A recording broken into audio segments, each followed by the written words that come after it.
So this autoethnography journal is probably going to take you about 3 to 4 hours, depending on just how you go through the activity. In this video, I'm going to kind of give you the quick and dirty parts for completing your own qualitative coding.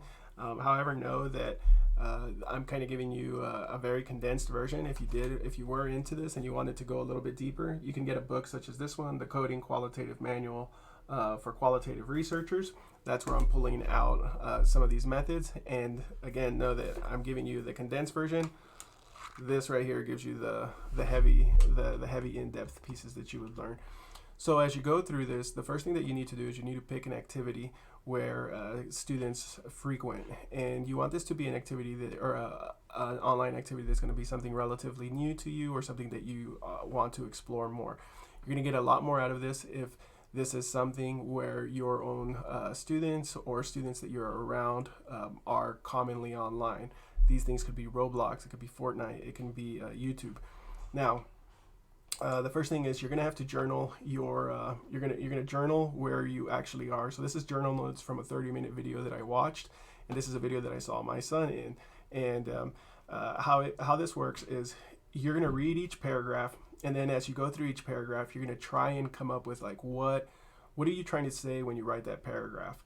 And you go through each one, and in the margins of your paper, again, I'm showing you right now online how to do it, but my notes were actually pretty messy, and you'll see that in the example. Let's see. So I go through each one, and then I'm going to reveal all of the mini codes that came up for me. So as I went through the first paragraph, I was like, hey, this is talking about a family business. Next, this is talking about a family hanging out. Next, this is talking about a typical American family. And then I get to this one, and well, this is too scary, or it's not age appropriate. I'm realizing that this is kind of the cool dad. This is a horror game, successful family business. There's children on social media.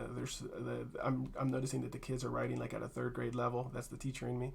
And again, at a 3rd grade level. And then at times it can be very inappropriate. Doing this is my first coding cycle. And again, you can just do that on the margins of your paper. Now, my second coding cycle, I go over it one more time, and I realize, well, you know what? All these codes here, and you don't have to color code them. I did that just to show you. I'm realizing that I'm talking about kind of the ideal American family, or the American dream, hanging out with your family, having a successful family business, having the cool dad or the cool parent. And then the next part, I'm realizing that some of this is inappropriate content for children, but it's using popular children's culture. And then finally, this last part is I see that there's children on social media. Okay, so that's coding cycle 1, coding cycle 2. Then I start clicking through and looking at other videos that are coming up on the side. And now this one was not very appropriate.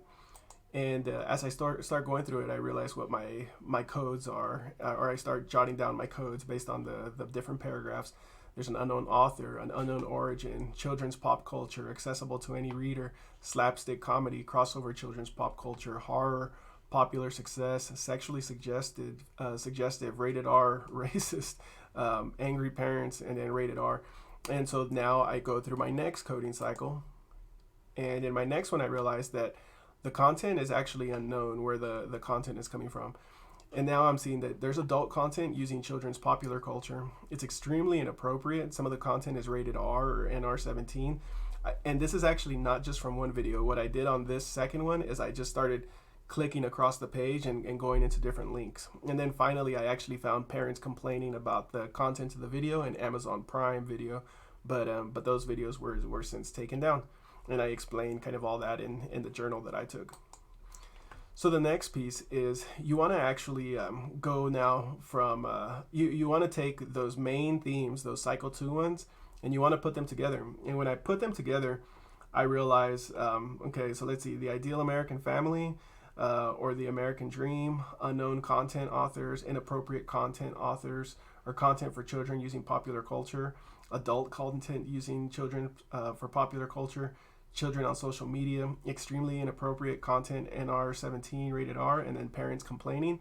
And the first thing that I realize as I start to code it is what I'm talking about now, the themes that I'm talking about that I'm realizing is some of the content is coming from unknown sources, or sources that appear to represent ideal American values.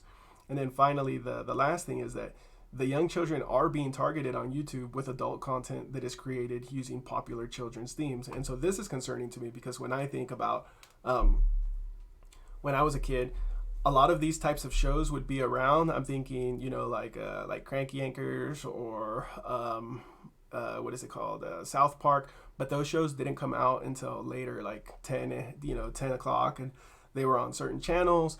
And they usually had parent content highly suggested. Now the issue that I'm seeing is that this generation, at least even the content on the sides of what my son was exposed to, it's not like he had to wait till 10 and there wasn't any disclaimers anywhere. It's like he can just be on a phone or on a tablet and then start scrolling through, and then all of this content was available easily to him. So this is concerning to me, because I don't really see like any value in that type of online behavior. So there you have two options once you finish this. One option is there something that you should warn parents about here? And I think yes, there's definitely something that's cause for alarm and to warn parents. Or are there skills that the kids using there online that they can transfer to school? I personally don't see any skills here that can be transferred over to school. And then that's going to be a judgment call that you make. So taking your notes, it's going to be 2 to 3 hours in that online space, doing the categories, themes, and codes or theories. It can be about an hour that it's going to take you, but we just want to see the big picture of what is it that came out of the space that you were in. You're going to upload this into live text. Again, you don't need to code it like this, how I'm doing it. I'm coding it here so that you can see how it's done. You can just take your notes.